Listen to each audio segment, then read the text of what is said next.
Tan tan tan tan, tan tan tan tan, tan tan tan tan, tan tan tan tan, tan tan tan tan, tan tan tan tan, tan tan tan tan, tan tan tan tan, tan tan tan tan, tan tan tan tan, tan tan tan tan, tan tan tan tan, tan tan tan tan, tan tan tan tan, tan tan tan tan. So we can't make those mistakes anymore.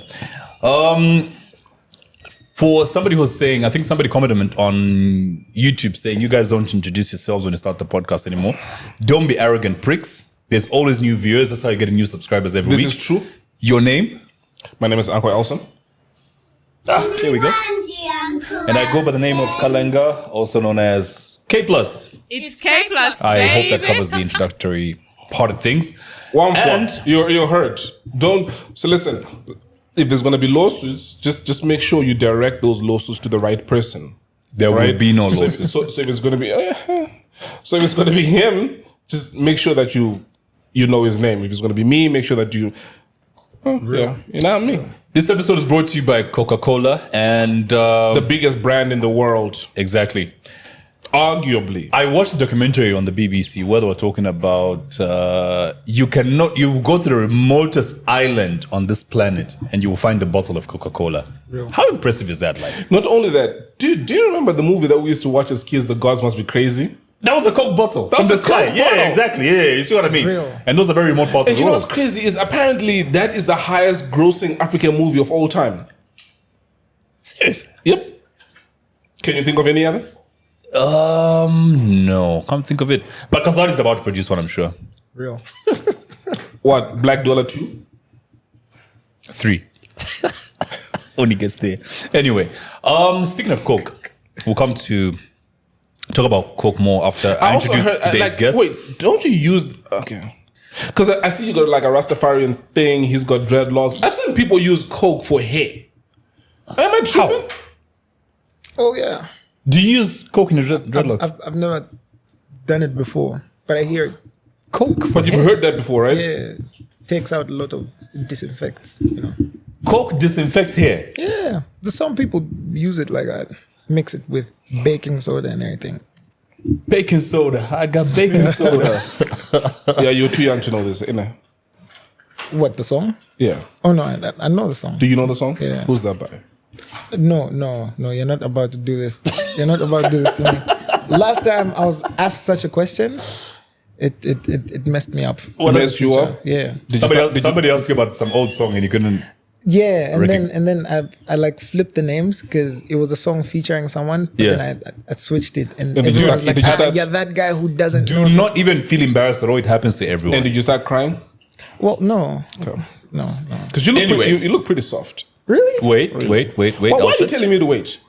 Can I not say what I think about this kid? What? What's wrong with you? You're telling him it looks soft. It's too soon. It's too soon. If it looks soft, it looks soft. Whether 3 years from now or right now. Well, the ones. I said I look soft. Yo. Fam. Our guest today is an interesting young man. This man blew up with a song. Was that 2 years ago? No? Fire? No, that was last year. That was last year. It was like 8 months ago. This man became a huge social media sensation with the song Fire. Everybody was using that song as part of their TikTok videos, Instagram videos, Facebook, YouTube. He blew up seemingly from nowhere. But those of us who know the real story know that this man has been a long time in the making. And his story is one that can't be told in one episode. But we'll try. We'll make the attempt. Real. His name... Speaking of TikTok... Wait, I'm still introducing. You heard it's being banned in America. I heard that. We're still introducing our guest today. His name is from the Bible, right? Yes. Yeah, it's from the Bible. Is that your real name? Yeah. Mordecai? It is his real name, and it's from the Bible. Who named you? Your mom or your dad? My dad. Your dad? Yeah. Is he like a deeply religious person? Yes. He is. Yeah. A pastor? Pastor type. Well, it's not like a pastor, but like he's very involved at church. In the church? Yeah. Okay. Which church is this? That's Trinity Baptist in Livingston. Do you go to church? Yeah, I do. The same church? When I'm in Livingston, it is the same church. When I'm here, Hey, listen. So, the fact that your dad is like really heavy into the church, and you go to church a lot, and then now you've got this song where you've got big asses all over the screen. Does that make like the congregants that know your dad look at not only you but your dad sideways? No. So here's what I told them. I told them music is a business, and I have to do what brings food on the table, just like going for work at Zesco. Oh, Will Smith never had big asses in his videos, and he still won a Grammy, and he still succeeded. So why do you feel like you need to? Is it because you see everybody else doing it? Well, no, it's preference. So why do you prefer that? Especially that your upbringing did not involve that.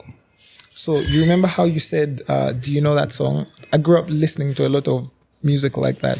Mm-hmm. I'm in love with the Coco, and it kind of bled into my songwriting and everything. So what you like is based off what you saw growing up. Yeah. Okay. Yeah. So how do you then do you balance the two? Your upbringing from a really heavy, hardcore Christian centered home, and then you turn on the TV. It wasn't MTV back then. I think you grew up around the TikTok era, didn't you? No. How old are you? I'm 22. TikTok era. How old is Facebook? How old is Facebook? Facebook 2008, 6, I think. So that makes you what, like 17, 18? Pretty much. If you and Facebook were carpenter, you'd be in the same packet. Same thing. But I don't think I grew up on. I started TikTok because of him. Him who? Because of my manager. Who's the manager? David Kazadi. So he made you get on TikTok? Well, he made me get on TikTok religiously because I had a TikTok account with nothing on it. So, Right. Yeah, you know what I mean? So basically, how then would you balance the two? Your upbringing and what you then saw on TV, like what had a bigger impact on you? So I don't like to let the art, the music that I do, sort of define the person I am, because I also have. So your art is different to who you are? Well, I have music that speaks about life. You know what I mean? If I had music about me being poor in the back and I'm rich now, that's just because my creative space, it switches. I have gospel music as well. So I don't like to tie myself down and say, all right, cool, I'm just gonna sing about girls with big asses. You know what I mean? So yeah. Wait, I didn't hear. Did you say your art is different to who you are? Well, yes, in some way, because it doesn't say because I'm singing music about girls, that's what I am. You know what I mean? People make music based off of different things and the inspiration you're getting. So where are you drawing the inspiration when you sing about stuff that you can't relate to?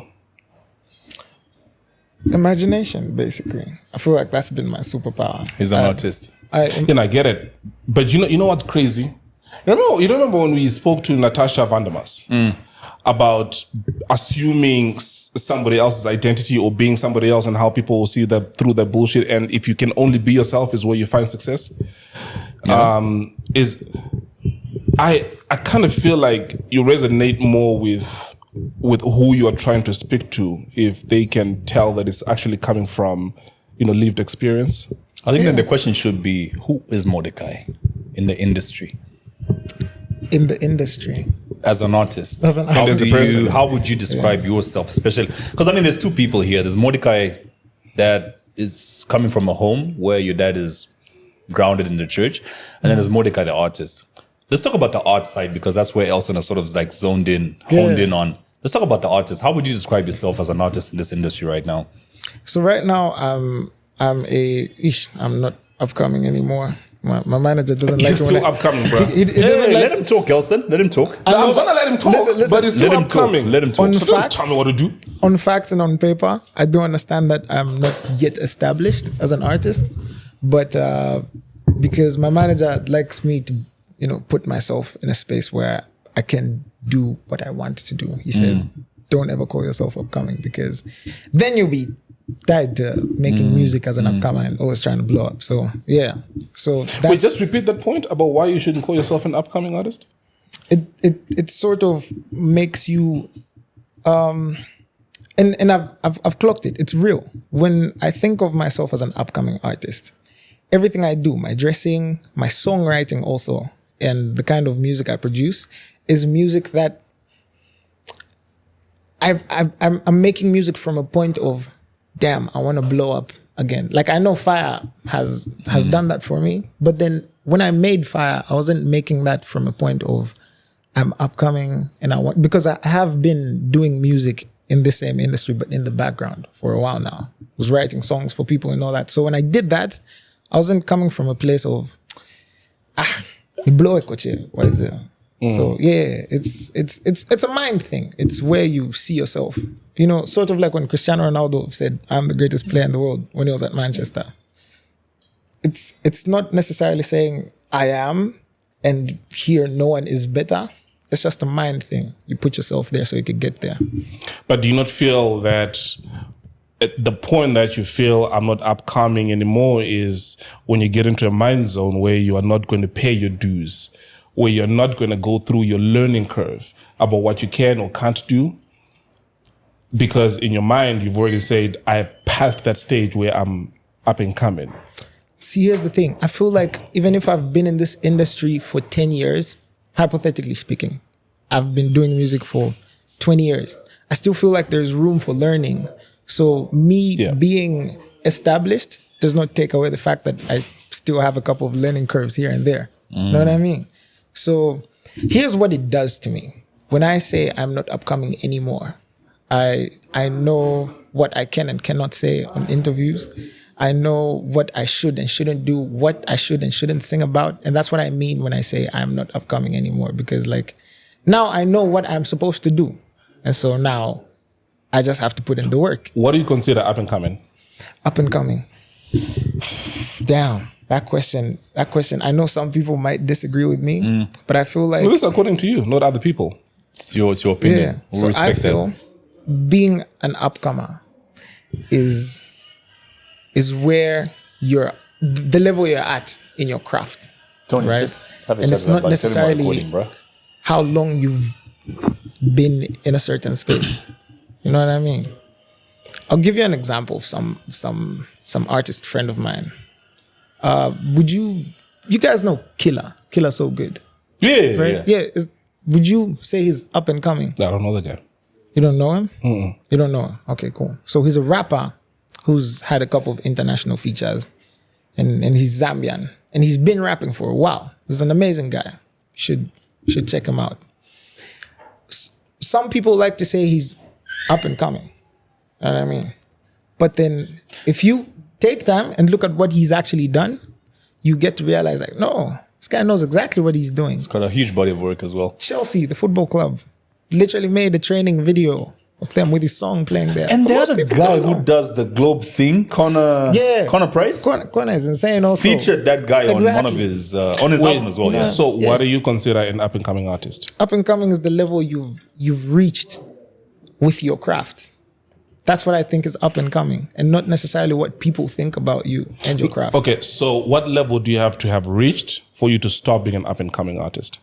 It's how confident you are with your craft. So your confidence stops you from being up and coming. And having a hit song also helps.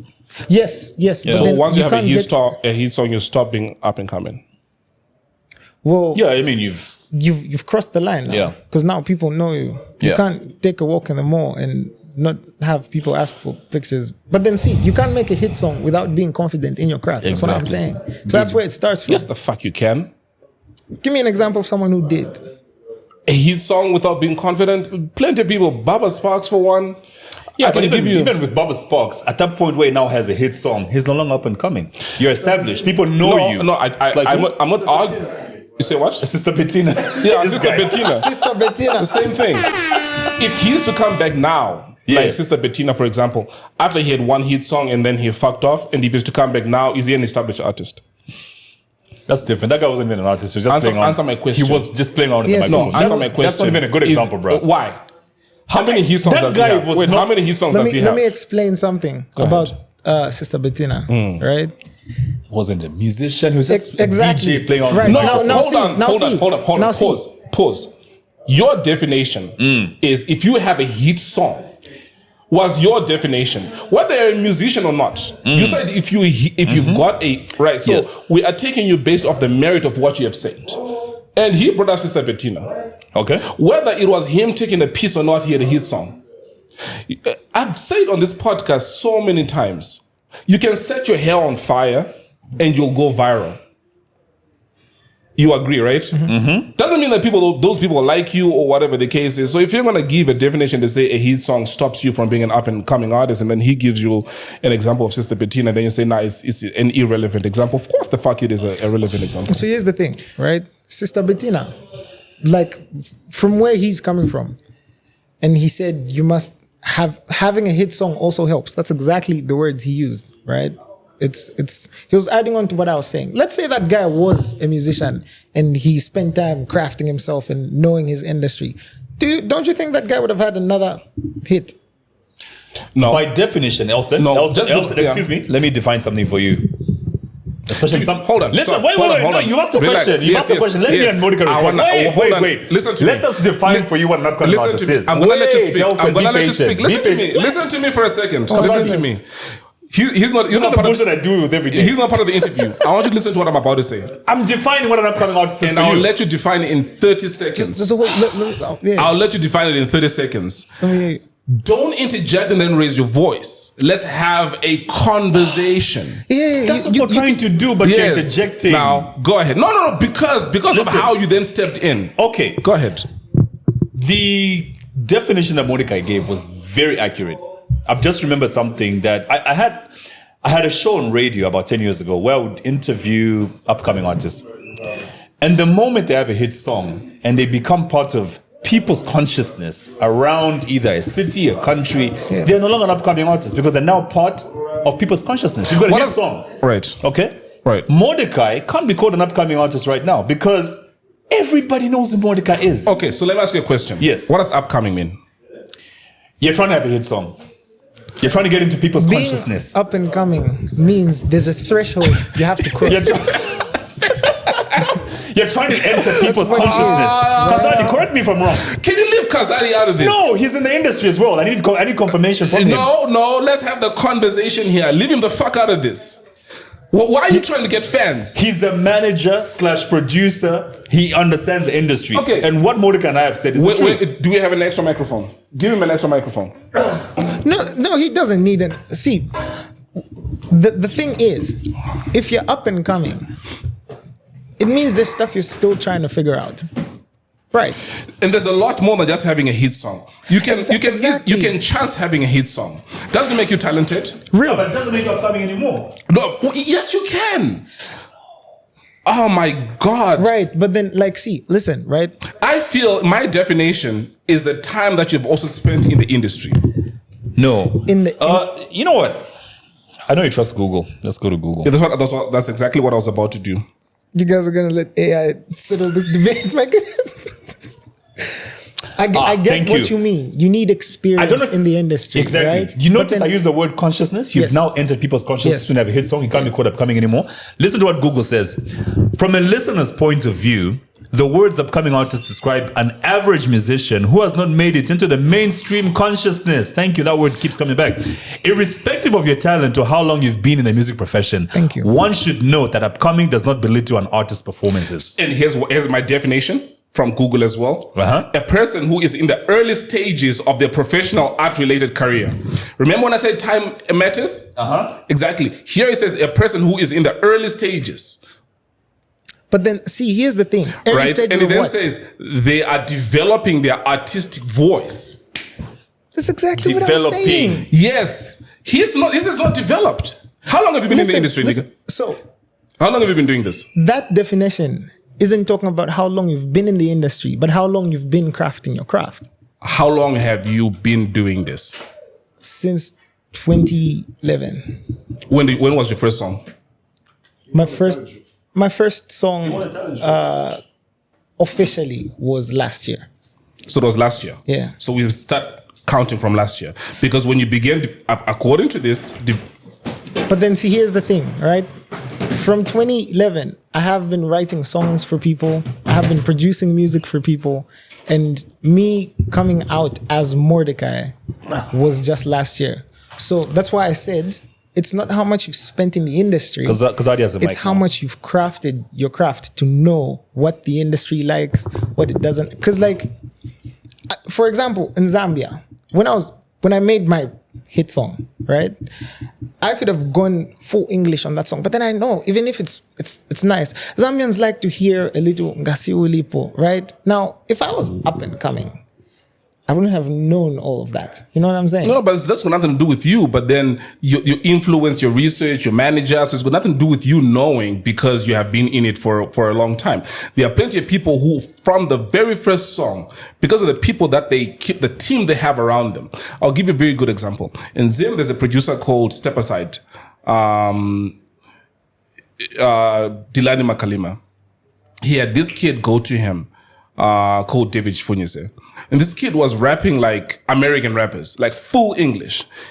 Gives this guy his song. The guy listens to it and says, go back, translate everything that you've said into Shona, and then come back. That had nothing to do with what this kid knew, but the team that he kept around him. I heard about you from the first time when Kazadi sent me your rendition of Yo Maps. It's the first time that I heard about you, right? And I said, your voice, your composure was fantastic. I said, yeah, this kid is going to be good. The only issue that I have now is when a person has one hit song and suddenly you stop being up and coming is what my issue is. I feel the amount of time that you spend in the industry, one. Two, the consistency. I've had a really big problem with people that have tried to compare Chris Brown to Usher. Because these people were at two different stages in their lives. Who do you think's better though? Usher. Usher's got atomic bombs. Chris Brown has two now. Kazadi, you want to say something? Turn the mic on. Okay, it's good. Okay. Yeah, you were saying? I'm not saying your reasoning is wrong. It's bang on everywhere, right? The only issue I have is what qualifies someone from being up and coming or not. I really don't want to talk about. Let me ask you a different question. Yeah. Do you watch finish explaining? Wait, hold on. Yeah, I will in a second. Do you watch awards shows? Yeah. Have you noticed that artists who, in what you're saying, have been in the industry for a long time writing songs and whatnot, when they release their first song is when they say best new artist. Why? Because that's when they're coming onto the scene. Exactly my point. So are they not considered up and coming artists? Is Tyler up and coming? Who? Tyler. I don't know who Tyler is. Make Me Sway. You know that song? Does she have one hit song? She had a hit song. That's the song. She's up and coming. Not anymore. She's up and coming. Huh? She won a Grammy. So the fuck what? So you're still gonna call up coming? How are you going to have a Grammy in your house? And do you know how many Grammys? Do you know how Grammys are? R. Kelly has never won a Grammy. Do you know how Grammys are? Well, maybe he did. But my point is, there are people who in the industry for 20 years and never won a Grammy.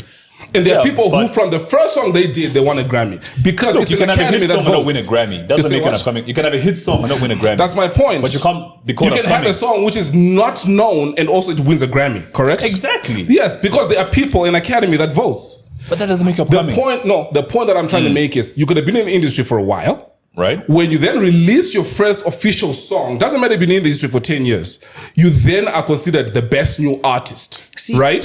You are up and coming. Yeah. But see, from that point you are new.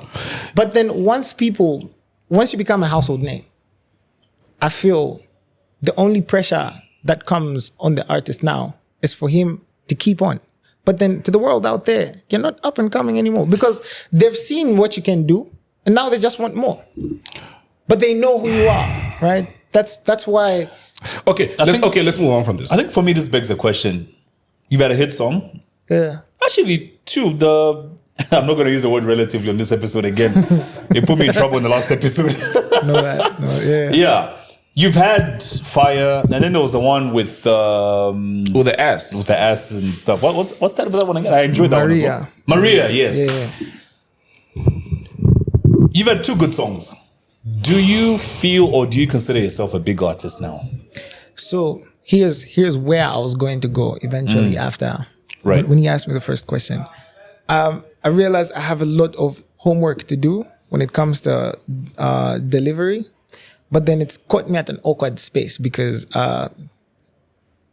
from the time I've been releasing music, that's all been like previous work.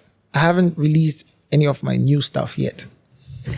I am working on an album, and it's a mixture of some of my new stuff and some of my old stuff. You know what I mean? So when it comes to like dropping songs, I'm always like picking, should I do some of my new stuff now or like some of my old stuff? And me and my manager are always going back and forth with this. But then I know eventually we're gonna get to the point where I can say, okay, let me just go whisper on the microphone. It's gonna get me this number of views. You know what I mean? Like eventually I'm gonna get there. But then, like I said, I still have a lot of homework to do. I've been doing a lot of background work, like just for myself, like me. And now that I'm an artist who is now under Kazadi Music, I feel like I'm going to get to the point where I'm considered a big artist. But how do you feel about where you are in the industry right now? Because I mean, at the end of the day, like you said, Kazadi told you never to call yourself an upcoming artist because you're not gonna put yourself in a box. Yes. Forever. Yes. You'll be feeling like an upcoming artist in perpetuity. Yeah, you know what I mean? Yeah. Are you feeling like you're a big artist right now? I feel like what we have going on is amazing. Because if you think about it, I've only been on this scene for like 8 months? From like last year, July. Right? Say nothing. Now listen. No. Now see, here's where this is going. Because we've had brand deals. We've had countless number of shows. I've been on tour, even like in this short space of time. Right. So if you calculate the amount of time I've like been on the scene after Fire and how much we've done, we've done an amazing job. And of course that's thanks to the team. Mr. Kazadi, you know, the Englishman, he's connected here and there, and so he sort of has the way of making things happen. But then that also comes with that also puts like a lot of pressure on me because like I know we're moving very fast for an upcoming. Do you know a kid called King 98? No, I don't. You're Googling him, right? Yeah. Okay. Trying to check it out. You were saying? The stuff that you've done in 8 months. Yeah. The touring, the brand deals. How much of that is your talent and how much of that is Kazadi's connections? Well, I don't think I would be on tour if I didn't have music out there. Yeah. So you can have music, but once again, if Kazadi has got the right people who put you on stage, you can be on stage. But how much of that do you think you might have attributed to what you actually have? Well, I feel like reason why I say, okay, go ahead. I feel like that's more of like management. Like I have a good team around me. So they, like I said, they have a way of making things happen. Did you find King 98? And that's like mad pressure on me because now I know I have to deliver more 100% content. Yeah. So. Did you find him, Kalenga? Yeah, I have. Did you see the artist that he's collaborated with? No, I'm just looking at his photos right now. 26-year-old? Young 26-year-old, yeah. Really rich dad. Rich dad. Really rich dad. Yeah. This guy, the dad had more money than God. Yeah. Right? The dad could afford to have this kid collaborate with Casper Nyovest, with Nasty C. The kid has got no fucking talent at all. But people paid attention to this kid because the dad would throw money at the kid. The dad died about 2 years ago. Nobody heard from him since. Because the money couldn't sustain. The money took him to places where his talent couldn't keep him. It's exactly what I'm saying. How much of what Kazadi brings to the table is him being connected? You get what I mean? And how much of that is actually you being sought after? Well, I feel like that's 50-50 if I'm being honest. should be 80-20. Should be people sorting after you and this guy actually fending them off. Well, I mean, that does happen sometimes. I remember, I don't know if I should talk about some of the stuff that happens in the background, but then, see. Oh, he'll tell you not to. He'll tell us if we need to chop it out. In it, boss. In it. No, but like, see, what reason why I'm saying 50-50 is, see, we've had music out there, yeah? And people call him, say, hey, this kid is getting buzz. We want him to come perform here and this and that and that. His job is either to say yes or no. I've had more... Based off what? Based off of what the offer is. Because like my management handles the business side of my music, yeah? Right. I bring the content and they find a way to make my content make money back into the business, right? Which transitions, were you finished with the point? No. So I feel like the margin, like we've had almost the same number of no's as yeses when it comes to like where I should perform, where we should go for tours. And now what I'm saying is, because this is stage, right? When I'm on the stage, that has nothing to do with it, with the management. That's all me. There's a whole lot that goes on stage. There's your crowd engagement. There's how long your set is gonna be and all that stuff. And now all that stuff comes down to me now, because now I know if I only have one song that people know, and then I sing that one song, what comes next? You know what I mean? And so I know maybe you're gonna say your other songs aren't hits, but then it's music that's well known. You know what I mean? And that's why I'm now saying, at this point, if I look at myself as an upcomer, I'm gonna hurt myself, because there is an audience now, a group of people that listen to my music, even if I don't do paid ads on Facebook. And Do you have an like album that. out? No. So I'm working on my first album. How many songs do you have out?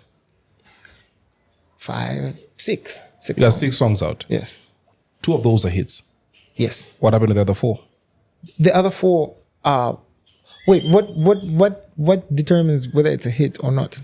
I just said you've got 2 hits. He said you got 2 hits. You said yes. So what were you agreeing to? Yeah, no, I'm saying that because like I'm basing it off of another, like my own assessment when it comes to numbers of views somewhere. So, but then I want so to how know, many hits do you have according to you? I have 5 hits. What happened to the other one? And I'm saying that because the other one there was a big conflict when I So made tell it. me about the other 4 that I've not heard of. What are the names? Oh, so I have a song called Don't. Don't? Yeah. God, do you know Don't? Don't disturb him. Yes. What else? So I have Don't, and then I have Bad Energy as well. Bad Energy. Yeah, it's a weird song that makes girls whine. But like, yeah, you know what I mean?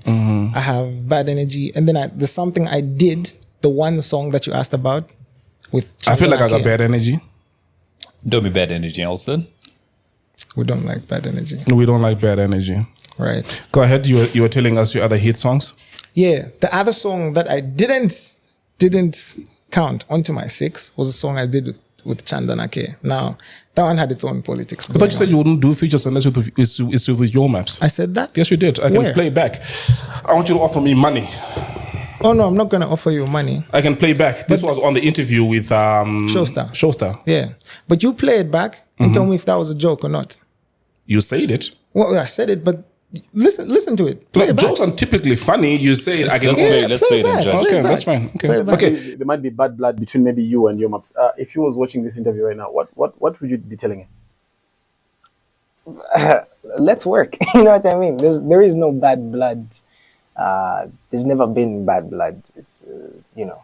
You're not talking to a fan or me. You're talking to your maps. If he's watching right now, what would you be telling him? I'll tell him let's get in the studio and work. I don't think there's bad blood. So let's work. I would definitely. Then I would be open to features. You know what I mean? For your maps, you'll be open to features. Anybody else know? Nah. Anybody else no. I like it. What's your ultimate dream as Mordecai? So the song talk with, amongst yourselves as I look for the it. song with is it out? The only done is Chandana K. Yeah, that was like Independence something. We did that Zambia Praise to the song with Chandana K. You talk about the song like it wasn't supposed to come out. What's the full story behind that song? So that song was like I said, some of the things that happened in the background. So for me, I didn't plan for a song for independence. You know what I mean? Mm-hmm. And then I looked at my Facebook and my TikTok. I'm like, I haven't posted anything in a while. But then I'm working on an album. So what are we gonna do? Okay, cool.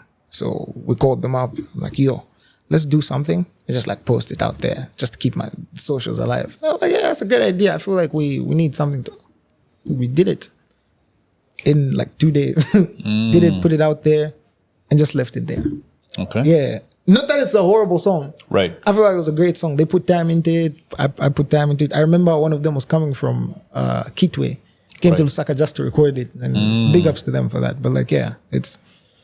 I'm saying that because of how much effort we put into it. Right. You know what I mean? Okay. Yeah.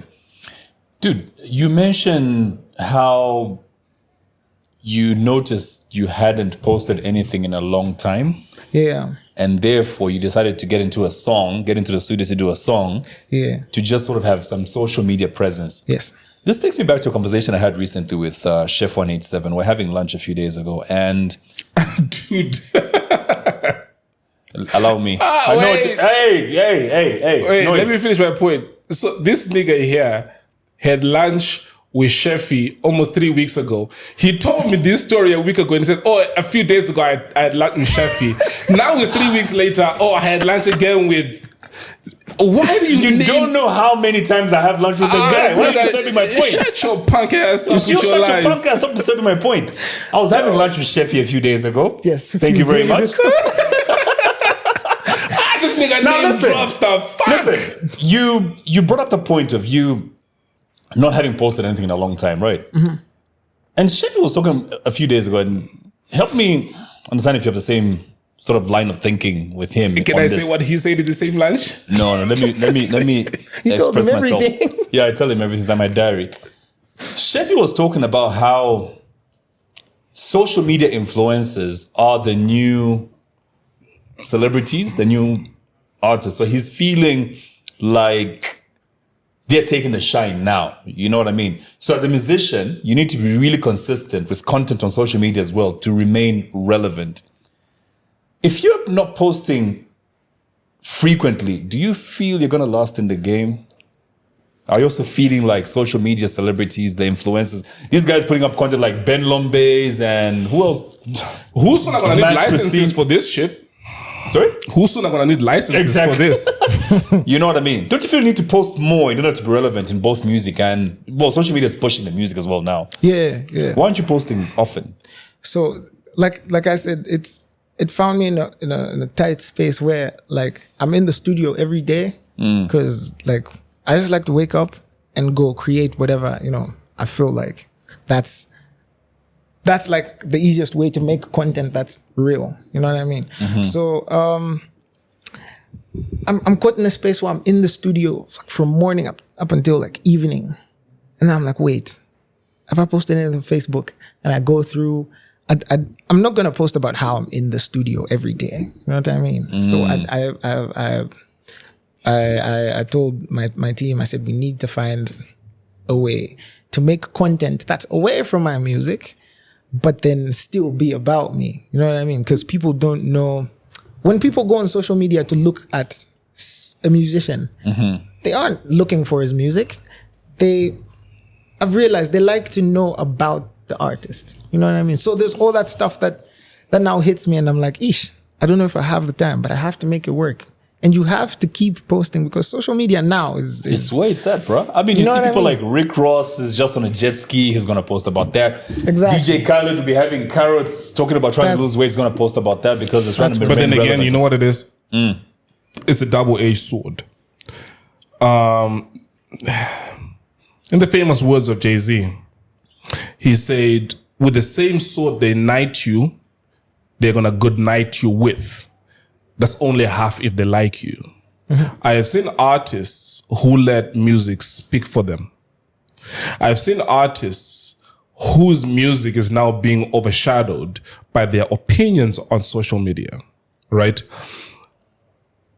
I've seen so many people try and push DJ Khaled to say, you're Palestinian and this shit is happening and you're not talking about it. Why?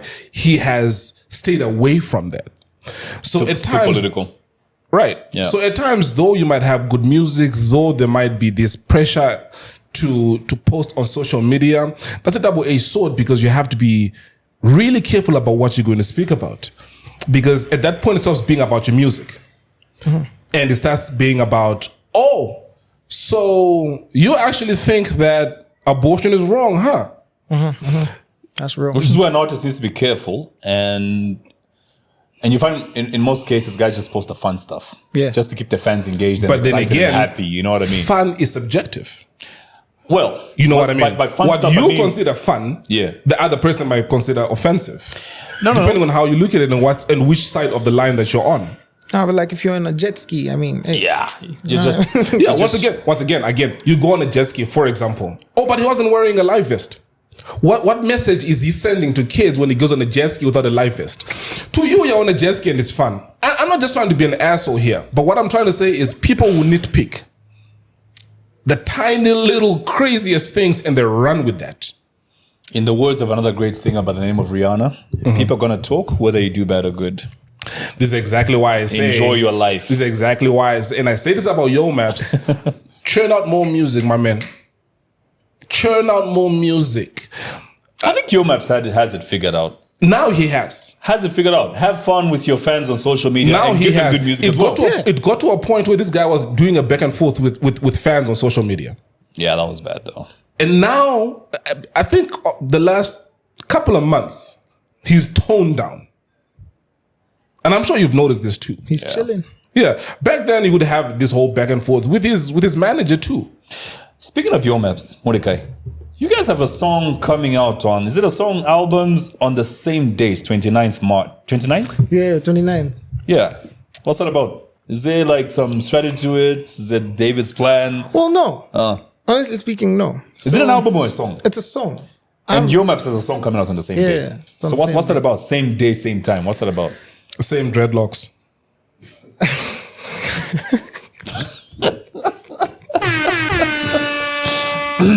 I really don't know. And I'm saying I don't know because like that's just the truth. I picked that day in January because I released something before Valentine's and I left a gap because there was a few things that I had to handle like outside the brand stuff. So you're sticking to the same date? Oh yes, because like I already submitted my music and everything. Like, and you know who's releasing the day after you? Chile One. Chile One. Mm-hmm. Do you feel any pressure that your stuff might be buried? I'm not getting pressure from there. I'm getting pressure from somewhere else. Where are you getting pressure from? What if it's not buried? And it blows up? Yeah, now it means I have to be consistent. You know what I mean? Since you released Fire, you've had to be consistent since then. Yeah, but like it's not consistent because now people are looking at me and looking at other people. You know what I mean? People like Chile One and Yo Maps. Those guys, I have to say this. Yo Maps is like established in Zambia as an artist. Yo Maps will release something, it will get the numbers it wants to get. That's just what it is. So for me, if that happens, it means I have to do exactly what he did and keep dropping. And now it's coming at a time where, like I said, I'm under pressure already because my first album is low-key, like so much pressure, but then we had it figured out. I might just start getting songs from the album and dropping just to be consistent. But then, yeah. You say you set the date in January. Yeah. Okay, so you set the date, 29th March. That's, as far as you're concerned, cast in stone. Yeah. And then you hear that Yo Maps is dropping on the same date as well. How did that... Exactly. What was the first thought that came to your mind when you saw that as well? I'm fucked. No, it wasn't I'm fucked. It was... I low-key get it. For me, I like to think about things like plainly. You know what I mean? I don't like to get right into there. So I'm like, if this guy decided 29th is the day he's releasing his song, whatever he has going on with his management, thought that day was a good day. So that means we're doing something cool as well, because we thought that was a good date as well. It's a long weekend. You know what I mean? Yeah, you know what I mean? Is that Easter? So it sort of makes me feel like I'm on the right track. You know what I mean? Because usually when the management don't get to make these decisions, and he said that's me learning to be the guy who calls the shots in life. You can't, yeah. You keep referring to management, and you touched on a point about he handles the business aspect of this relationship. I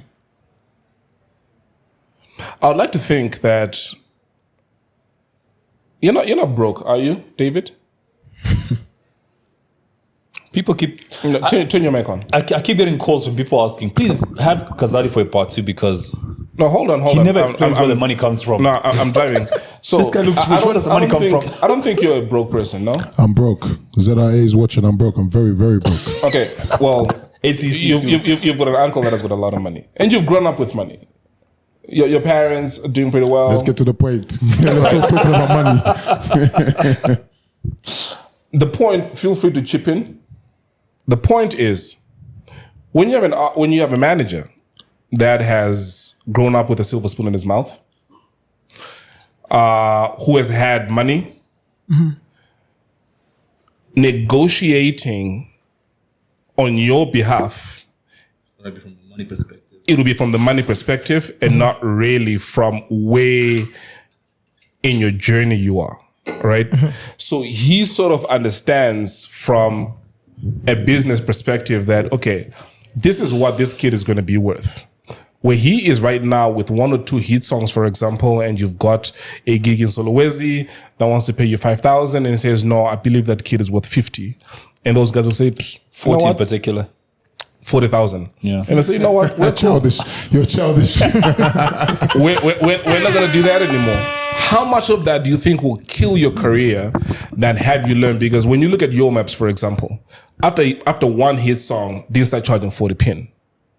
Only after he got established, only after he paid his dues, only after he earned his stripes, did his booking fees begin to rise. Oh, right. So how much of having a manager who's has money, negotiate to say, no, he's not going to take 5 pin, he's going to take 40 pin, and have people drop out as a result? So usually when his phone rings and it's a booking for me, because of, the contract we have, I'm supposed to, be aware. So he doesn't make those decisions on his own. Sometimes it's me thinking, I have a session with Zane or A-Strap tomorrow. Am I going to burn fuel from here to Solwezi for a 5K and then come back and then be exhausted and not do what I'm supposed to do? It's that kind of reasoning. And so sometimes when he says, no, it's not him that said no. It's you saying no. It's in unison. Yeah. So how much do you think is about the money and how much do you think is about exposure? So, I mean, I'm not always going to get all the money that comes my way. Sometimes, and this is why I said, like, when I was in the background, there's a lot of things I learned. There's making decisions from your stomach, making decisions from, your head. Some people will take a 5,000 because they don't have that 5,000. But then when you make the decision from your head, you don't have that 5,000, but then you're going to go take that 5,000 when you can potentially make a nice 15K. You didn't answer my question. I was going there. But okay. See, when it comes to exposure, right? We can get exposure so many different ways. It doesn't have to be that one show that's making me spend more than I'm going to get out. Because at the end of the day, money is money, right? I'm doing this music because I want money, right? So if I'm spending 6,000 to go and get a 5,000 because I want exposure. Nobody says anything about it. If an artist is performing there, they'll get you there. They'll take care of your accommodation. They'll take care of your food. Yep. Right? Because my point, once again, is there are other artists that are performing on that stage. Yeah. Right? People know Mordecai from one song. Yeah. There are people there who don't know Mordecai. Right. You're going to earn fans because of your engagement, the way that you're performing. Okay. You know what I mean? Yeah. But and then, I feel, and this, okay, go ahead. it's not all the time when they're going to take care of you, right? And this is what I learned when I was in the background. Once again, so the point that I was trying to drive at is there's so many times where it gets to a point where some artists will actually spend money before they make money. You know what I mean? So they're known. That's part of earning your stripes. Like I was saying, that's part of the exposure. Because then when you become arrogant to say, no, I am now this big, I will not do a 1, 2, 3 because I've got 2 hit songs, is again goes back to the same line that I've said, is because they gave you the power to become who you are, they can take it away. Yeah. I You know what I understand mean? that. Yeah, that's real. Yeah, so I kind of feel like there's a delicate balance here where you say, look, I've got fans then, I've got this platform. No, go ahead. You can chip in, my man. No. So, like, good question. But my thing has always been, it's the same thing that people used to abuse people. They say, come and do an internship. You're good enough to do the internship, but we're just not going to pay you because we want to give you the experience. I always have a problem with that. If someone's good enough to do the internship and you keep them for longer than they should be, then you should be able to pay them to do the same job. Do you know what I'm trying to say? Because experience never pays the bills. So the same applies even in the music industry. If you, the manager or the promoter of a show, sought to think the artist is good enough to be on your stage, then they should be good enough to be paid for the same performance that they're doing on the same stage. Now, that doesn't take away from the experience aspect of things. It just means you have to be able to do something that's fair business. Not every manager, not every show, not every promoter does fair business. And that's sort of where the separation exists. But with fair according to who? Fair according to the brand. It costs money to make a brand. To the what? To the brand. Which you're still building. Well, yes, but... Right? Because who this kid is going to be when his album comes out is different to who he was when he had one hit song. Do you agree? Agreed. But who this kid was when 10 years ago before he got signed is what made him relevant before he got signed. I totally agree. Yeah, so the brand isn't created within the 1 year of being signed. The brand was created in the 10 years. So we're not charging you for what's happened in 1 year. We're charging you that much because of the 10 years that it's taken to get to the 1 year. I get that. The issue that I'm now trying is now people don't see all that. Absolutely. You know what I mean? But they do, and the people, let me interject. They do because the moment you pick up the phone to be able to book our artist, whether it's a girl or a boy, and you say, we want them to be on this big stage with these big artists, you've made a decision because promoters make the decisions from a monetary perspective. Of what's hot now. Exactly. They don't care that he wrote songs for people since 2011, right? So right now we know Fire and we want him to perform that. Granted. Now, when you get him to come and perform Fire, what you're hoping as a promoter is that by having his name and likeness on your poster, he's going to attract a fan base, right? That fan base makes you money. Because if you didn't care about his fan base and his power to bring in people, you wouldn't have booked him. I totally agree. Yeah. Now, there's also people there that don't know about him. Facts. Who he's going to benefit from. But here's the thing. You, the promoter, booked him on the fact that you trust him to bring an audience. You didn't book him on the fact that you want to give him exposure. It could be both. No, because hold on. I'll tell you why. I'll tell you why. There's so many. If you go to a comedy show, for example, there's a relatively unknown comic who opens up for the big act. Granted, yes. You agree, yes, right? Of course. And based off you knowing how this kid, this comic, or this Guy's sharp. This new comic has been, you know, okay, fine. Once people see this kid, they will most likely want to listen to him again. I'll give you an example. Do you remember Q Dube? Mm-hmm. There's a comic. There was David Goliath who came to perform here. Mm-hmm. There was a relatively unknown comic who opened up for David Goliath. He killed that performance. Yes. And guess what he did? He got booked again. He got booked again. Right? So putting him on the poster was not because of any fan base that he brought. Yes. But they knew that this kid, once people see what he's capable of, it's exactly what I saw with this kid. But hold on, let's take that point. There are also Mordecai's past that. Yeah, but at that point he wasn't. But there are also people that you put on a poster just to fill the time. Let's not forget, I've been in the business for a very long time, and you've been in the business for a very long time. So it means there are elements where we know that the main artist will come on stage at say 9, 10 p.m. Right. And so we need to be able to put up anything between the early hours just to keep people entertained. Now, what I and the management had refused to do is to be able to make him the artist who's filling time, because then he's not getting the exposure that you're talking about. What's the difference? The difference is if he's performing to chairs, he's not getting the exposure and you've underpaid him. So he spent more money to come to your show to perform to chairs. Yeah, but then again, if he's opening up for the main act, he's getting the exposure. No, he's not. He's performing to chairs. No, how? Because there's chairs. People are not there. So there's no exposure. Yeah, but then that's up to the promoter. But that's the point. The promoter doesn't have your interest in mind. The promoter has his guests in mind. Money. So when a promoter says, let me get Mordecai to come and open up, quote and unquote, and I'm going to pay him what you said, 5 pin. Mordecai's outfits and looks cost about, let me learn. No, will cost him about 10 to 20,000. Mordecai comes. If Mordecai gets to perform in front of the guest, then he gets what you're getting. But the likelihood that the promoter will promote an upcoming Mordecai over the main person that they bring in is very thin. So the likelihood is that Mordecai is going to perform to chairs so that you have enough time in between for your other guys to come through. Cool. So here's my question. So granted, I don't know a lot about this, but based off what you're saying, if the main artist is performing at 9 p.m.,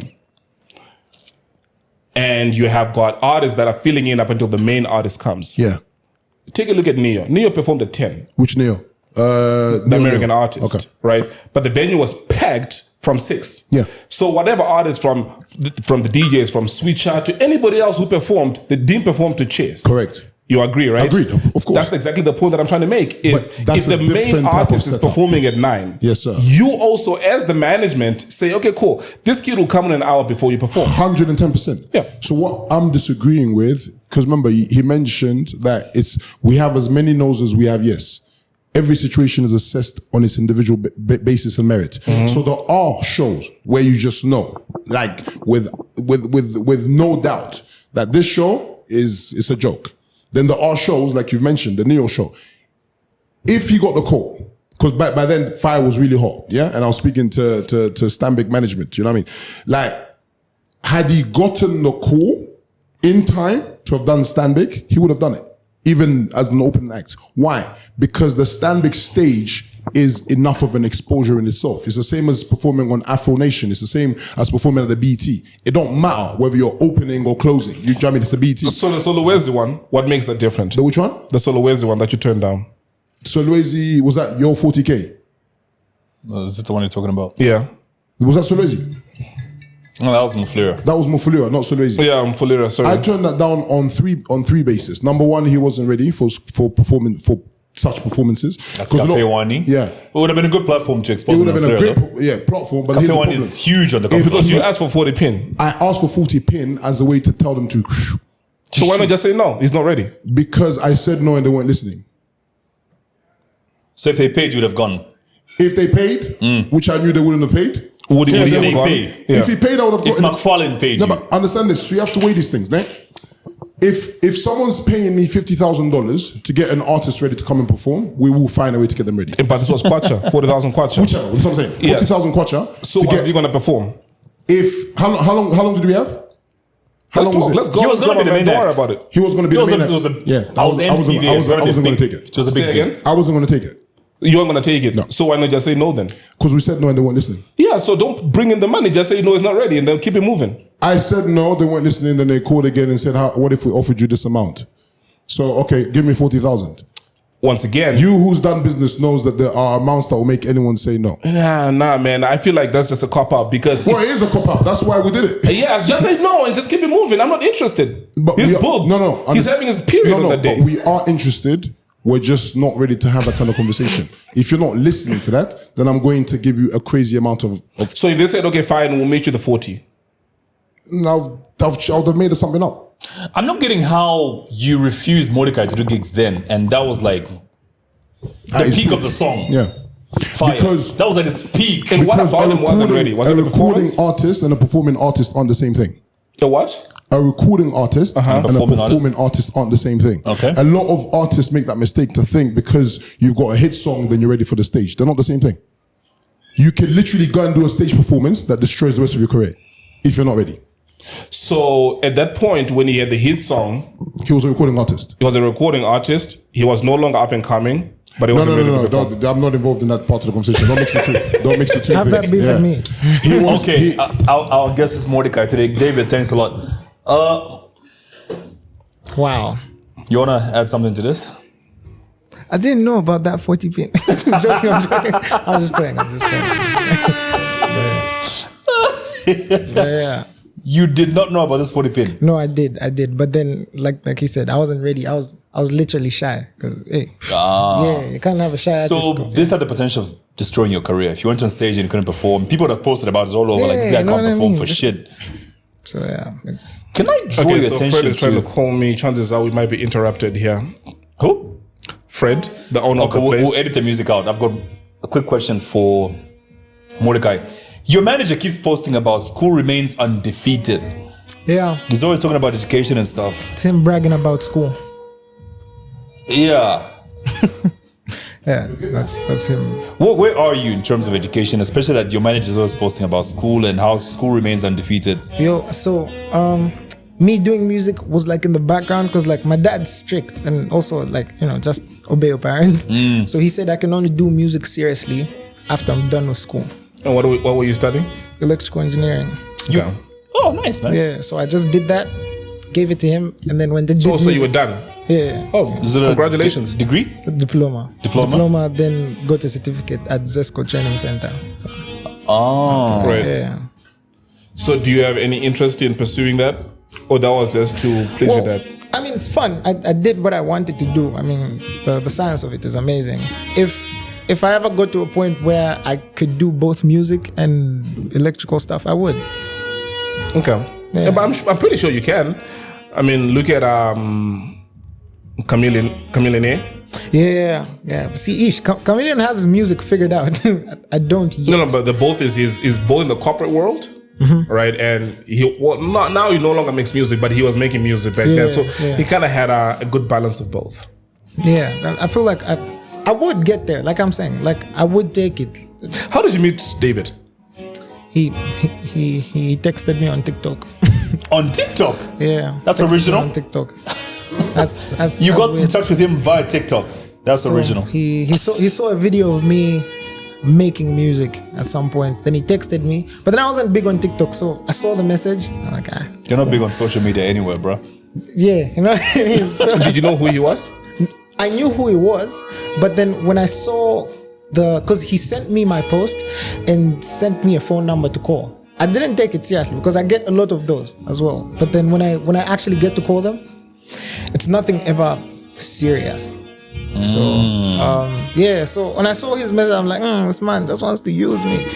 But then he posted on his social media and said, can somebody find me this boy? And my phone was blowing up. Yo, Kazadi is looking for. So I went into a meeting with him, and then we talked. So it was Beautiful. great stuff. Yeah, Who owns the music? me. You own your music. Well, part of it. So yeah, How much of it do you own? like 90% of it. And David is okay with this? Yeah, You yeah, own 90% of your music. He gave me a very, very great. Like I said, if I didn't know the numbers before I got to him, I feel like it would have been something else. But yeah, it's a beautiful deal. Which numbers are we talking about? The whole percentages of owning your music, percentage shares, all that stuff. Yeah, So you own your catalog. yeah, Okay. But are you really making money, bro? yes. Where's your money coming from? From streaming platforms, shows, endorsements, but big on streaming platforms. Serious? Yeah. It's dope, man. The streaming platforms that he owns, that are in his name. Oh no. But your videos are under Kazadi, no? No, they're not. They're on my YouTube. So the decision to post Fire on his YouTube was my idea actually, because at that point my YouTube wasn't monetized. Yeah. But how long does it take to monetize it? Like, you know, YouTube gives you that weird 4 hours of watch time and what. So, Right. like I said, I wasn't actively pushing social media back then because, like, I had all these accounts, TikTok, where, but I wasn't doing anything with them. So, You said YouTube gives you what? Because if you wanted yours to be monetized, why wasn't monetized ahead of you releasing the video? Because it wasn't a surprise, was it? No. But see, when I did my TikTok version of Fire, at that point I only had like 2 videos on my YouTube. Yeah. So even if we knew it was coming, we really tried to beat time, but then we only managed to get it monetized after the release date was posted and everything. Mordecai, Yeah. when you did the rendition of Your Maps, Yeah. when you got into the studio to record Fire, you knew you were going to record a video. No, When you were sitting, you did not know this. No. Where were you going to release the songs? I was gonna put them on non-monetized streaming platforms, my YouTube, Why? Spotify, and what because that was my idea of how I'm gonna make And what it. was your management saying about that? I hadn't yet signed a contract with them. So when you recorded Fire, you'd not signed to Kazadi. Yeah, I wasn't. So Fire was recorded independently. Yeah.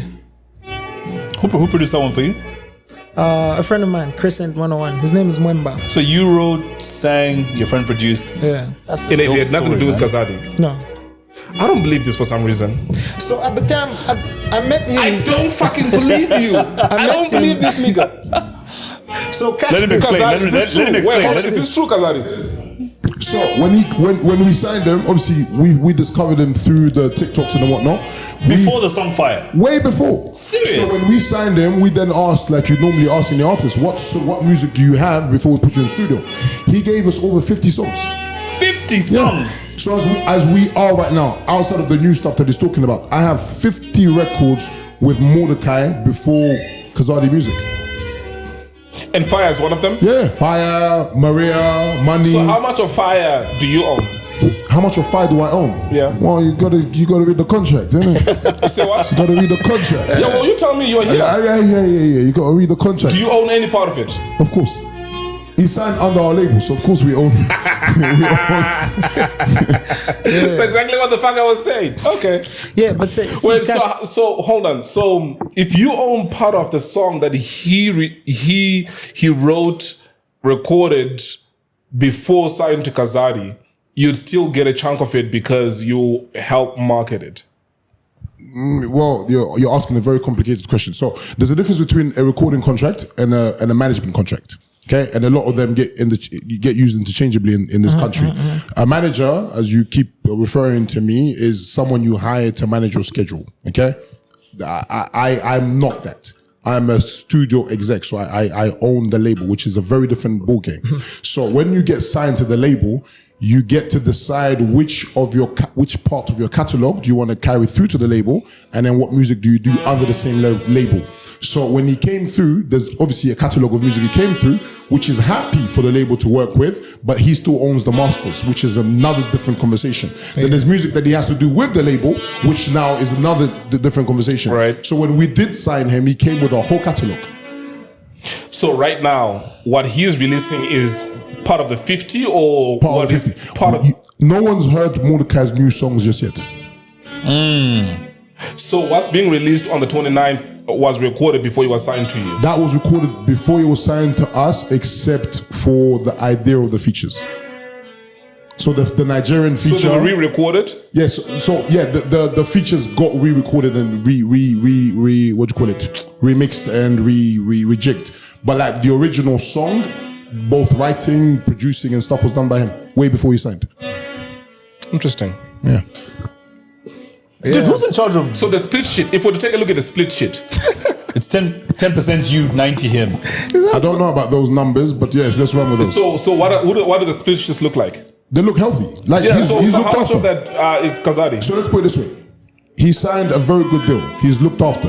And he's That's not, not what he's I'm not- asking you. But I'm answering how it should be answered. He's not, hold on. No, he's not a numbers. dum-dum. Numbers is how he should be answered. And Well, none let's- of what you're saying is numbers. Well, he made a lot of money after 3 months No, of and what releasing. is relative? I mean, What's- this kid is 22. 5,000 or 10,000 would be a lot to But him. it depends what currency. Say again? It depends what currency. Doesn't matter, it's still relative. Relative. Yeah. Well, ask him that question. Well, once again, what do the split sheets look like in terms of numbers? They look healthy. How is that a number? This nigga's being political. They look healthy. Political. But I'll tell you this. No. It's the same reason you're not going to tell me what your bank your I will bank tell pin you. is. I don't give a What's damn. your pin? What's my what? What's your bank pin? My bank pin? Yes. ATM card pin?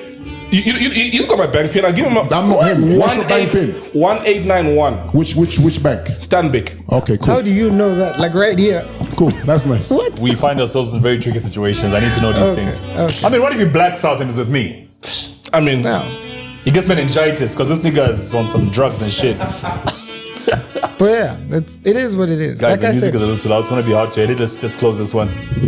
I think we've pretty much covered what we need to. And these guys need to go record.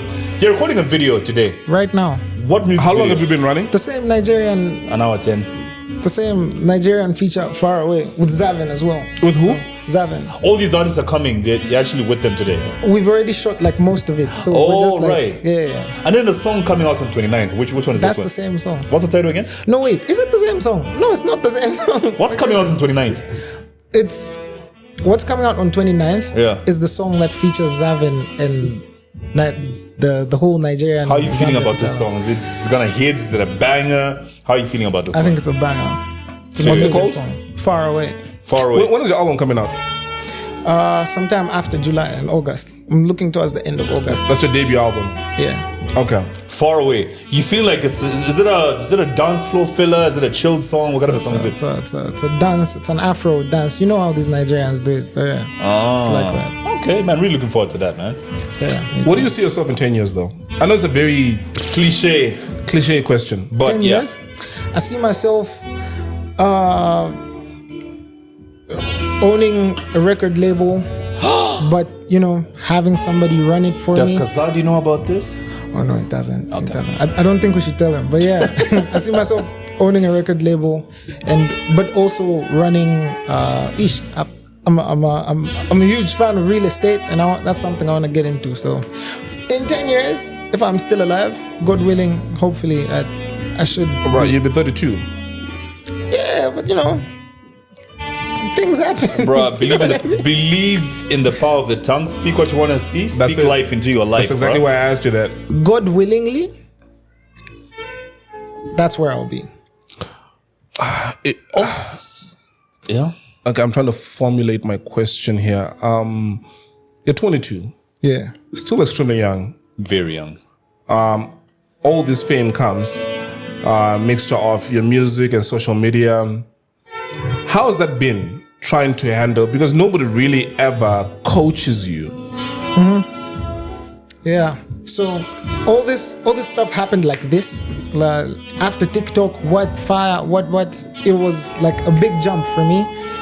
I remember I was staying somewhere in PHI. I had to move because I was part of this football team that I'm not part of anymore. And I was big on soccer. I would go for games everywhere. So a lot of change had to happen. And it took some time for me to catch on to the fact that I'm now a public figure. And like that. So it was rough changing up. And Why did you need to change? because there's certain things that you can't do that Mordecai can't do as Mordecai ZM. Because now people now people know me as Mordecai ZM, and I can't take a walk. I tried to walk somewhere last time, and that didn't go so well. Not the girls. Someone posted me on social media saying Mordecai walked, and it was a meme. So it was rough. You know what I mean? So there's just these few things that Do you have a car? I have transport. Do you own a car? Not yet. So what's wrong with you walking? Once again, you're earning your stripes. It's part of the process, isn't it? Yeah, but see, people don't look at it like that. People will come and shoot my manager and say, "You're not taking care of the boy. Why Isn't he in a Bentley? Yeah, you know what I I mean? think I once saw a photo where people were zooming into his Air Forces, and they're like, "This nigga must have walked from PHI." You know what I mean? Young Pharaohs. It was like, so yeah. Dude, speaking of forces and your outfits, I really like how you dress. Is this Thank all you. you? Thank you. Is this all you, Yeah. or there's a team that's just Yeah, it's like a team behind your look? So my manager doesn't really like me dressing like he's got his way of trying to make me look, but usually it's all me. I work with other creatives when it comes to outfits. So this was done by a friend of mine. His name is Danny. So yeah. His name is who? Danny. No, I like fits apparel. So yeah, I like the loose fitting bottom tracks and you call them bottom tracks, the loose ones. You wore Nike ones the other day, grey ones. Yeah. Pretty dope, man. Cheers. So, like that. do you have? Because obviously scandals will come. Do you have a strategy if anything ever pops up on how you handle anything? You say what? Let it trend. Yeah, we usually do that. Anything happens, like it was a social media thing. Don't pay attention to it. But I don't really get much scandals, really. Well, you've only been in this for 8 months. Yeah, I also don't think I will get into serious scandals. Or you've got a girlfriend who you're loyal to. Are you dating? Sometimes. This nigga. This nigga right here, nigga. Yeah, that's a problem because like sometimes. No, but it's being honest. Yeah, at least. I mean, it's a platform for that. So. I mean, that's more than anything you can ever be. Do you know what I mean? Which is honest. Yeah, true. Yeah. Wait, dude. I wanted to find a dick, you know. an uncircumcised one too. Yeah. What you're thinking? Second last question, because, dude, you're a young guy. You're a famous artist, and you've got fans. I was watching Dr. Dre's interview on Jimmy Kimmel. Yeah. And I liked how he spoke about sometimes you get fans that you least expect. Yes. Dr. Dre met a group of nuns and they told him to listen to his music. I saw that. Do you ever get weird fans like, these people listen to my music? Do you ever get that? Please give me life? do I have my phone? Yeah, so Who do you have? Just What's the weirdest recently. Yeah. Okay, I wouldn't say weird fans, but usually when a guy sings a lot of songs about girls, you expect his fan base to be Mostly girls. So I was going through my Facebook and was that 78% of my followers are guys? I didn't know how to feel about that, you know what I mean? It's like our stats for the podcast. Don't drop the song, nigga. Yeah, we say. Yeah, so I feel like that's the only time I felt like, what? Where's the girls? You know what I mean? But yeah, it's don't worry, it's the same thing that happens to us. I think 60% of the people that watch this podcast are guys. The last episode we had was with Josh Too Funny. We're thinking, okay, he's spoken about, girls and meeting his wife on Instagram. Probably this episode, 76% guys watched that episode. 24% female. I'm like, how? And this is consistent with every episode. You think 2 guys on a podcast, 2 good-looking guys, if I may add? Yes. Oh, well, thank you. Yeah. You hardly hear that, don't you? No, but 2 good-looking guys on a podcast. You think maybe girls will watch the podcast? It's mostly guys. Every episode. I really don't know how that works, but it is what it is. But you haven't met a fan that you're like, this person listens to my music? There was one time, so I went to Livingston in December, and I was on a boat cruise, and this really old lady on a cruise, right? Yeah, and this lady, she's a grandmom. There's her, and then there's her children who have kids, and they were there as well. Yeah, and she knew fire. Wow, that was amazing. I feel like that was beautiful. I almost broke, but it was. But at least at that point, you feel like you made it in life. Fan? You know what I mean? Huh? Have you ever fucked a fan? No. It's not like yours then. I don't have fans, Kalenga. The only fan that I have is the one spinning in my ceiling. Yeah. I think I told you this when I was at the airport. Manager needs to go. Yeah. What happened at the airport? I met the oldest fans. These people are in their 60s. Took a photo together. And they say that they listen to our podcast with their kids. I told you about that, right? Yeah. You posted the group. And for me, the weirdest one has been in church, bruh.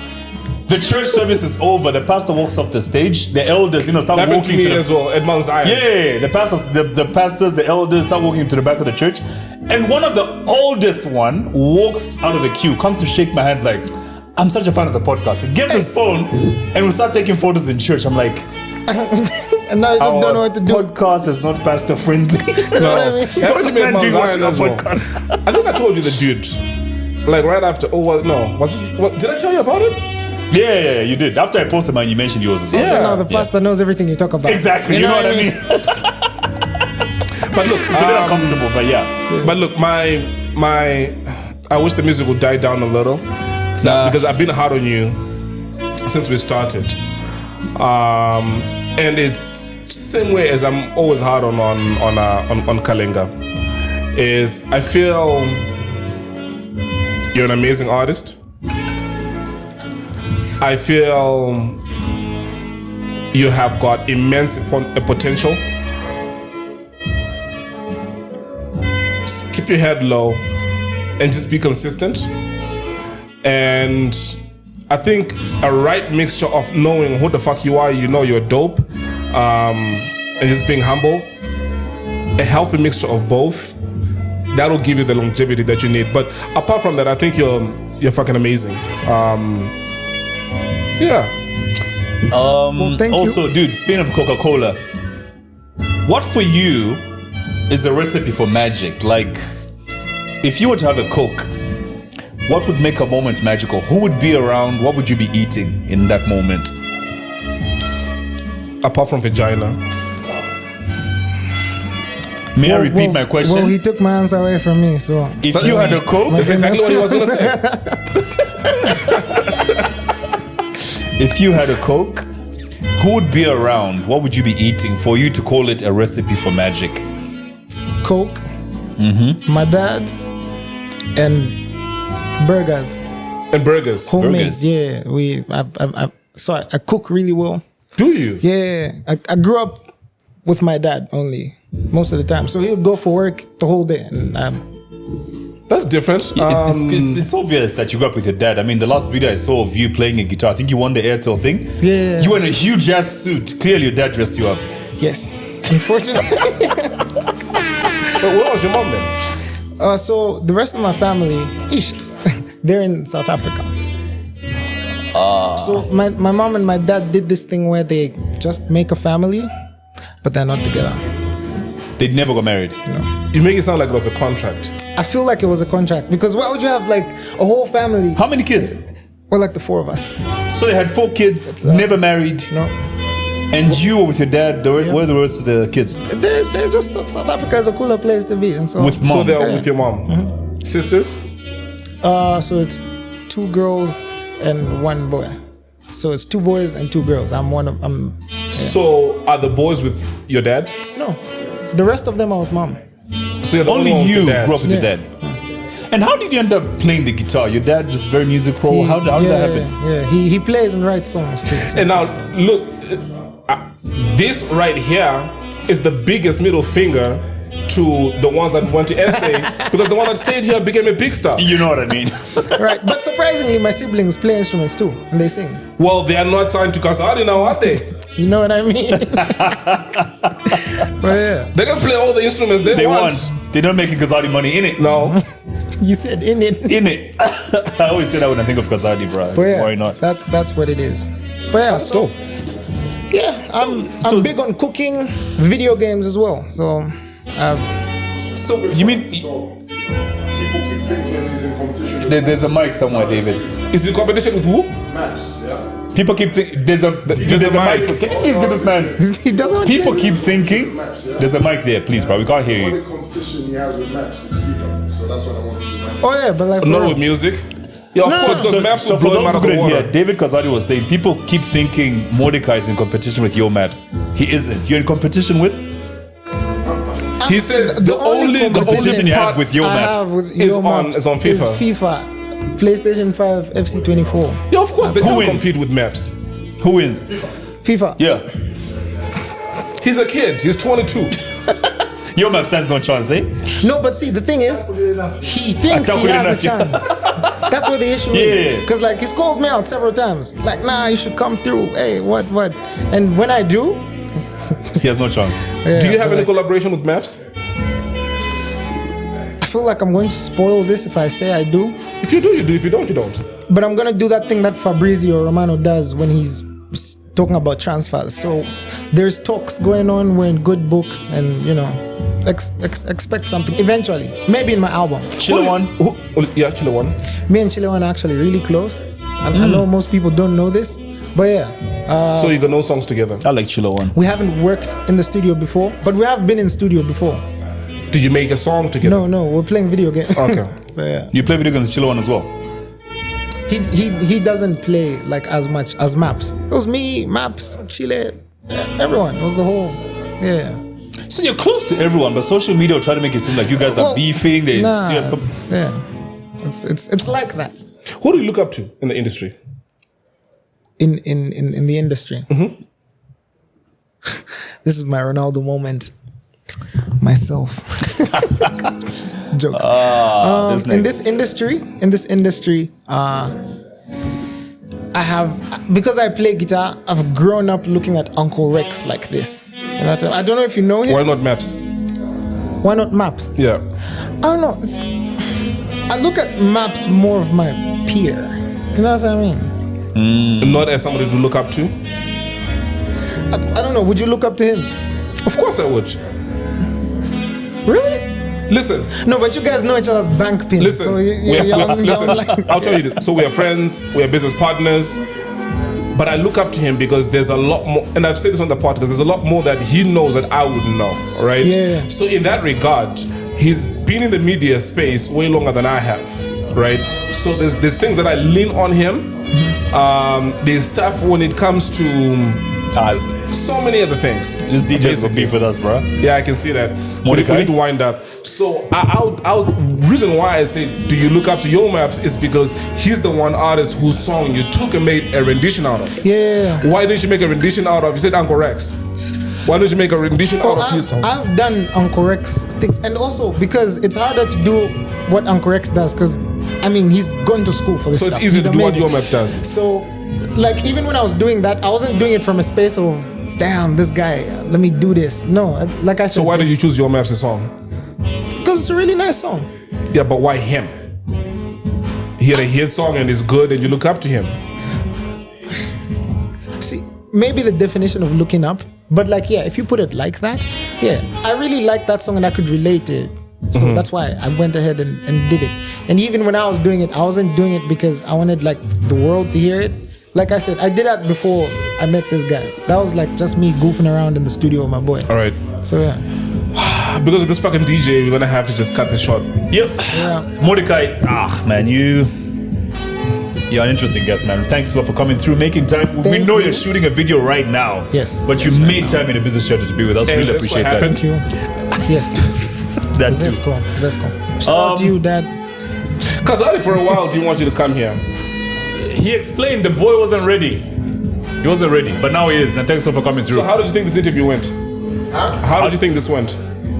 We'll rate it when it comes out. No, but you were We'll rate it sitting when here it the comes entire out. time, so what's your thought? Well, we'll rate it when it comes out. We'll rate it when it comes out. Remember to what? click on the subscribe button and also let's support this young man when the video comes out. The song is entitled Far Away, features Seven and who else? Nigerian artist. Her A name is Nigerian artist who Lade. Her yet to name is be- Lade. I said it.